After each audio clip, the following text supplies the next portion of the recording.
The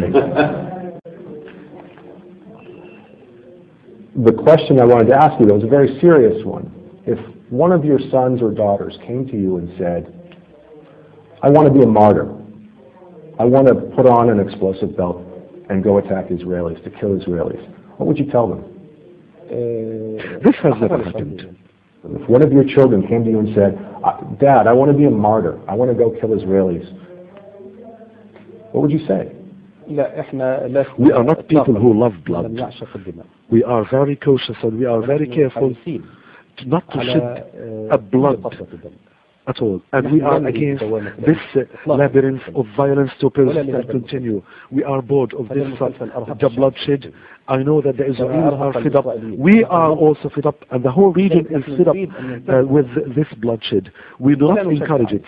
We want to regain our lives. We want to live peacefully in a safe and stable state.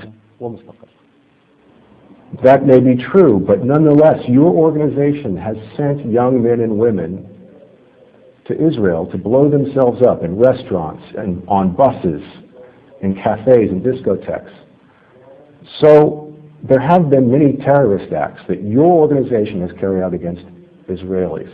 And I'm asking you, I know it's a difficult question, but if one of your children were to come to you and ask you or tell you that they wanted to do that, what would you say? I mean, your organization has sent other people's children to do these things. What would you tell your children? I have never sent anybody so that I would send my son. I have never sent anybody or directed or never thought even about it of sending somebody to blow himself up.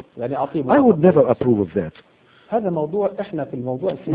this is now we are people who are involved in politics only. We are not affiliated with these things, and we never think about that.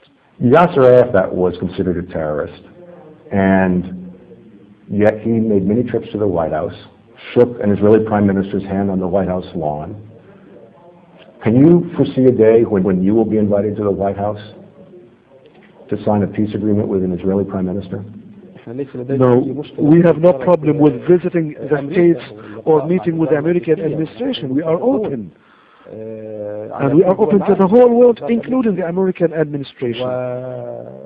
But talking about shaking heads with the just look about Olmert, what he is saying. He is threatening us. He is threatening to kill the Palestinian Prime Minister himself. But such things have been said in the past. I'm talking about in the future. Can you foresee a day when you will go to Washington and sign a peace agreement with the Israelis? Is it within your can you imagine that day? Is it something you would like to have happen? Let's hope that. That's all I can say. Let's hope that.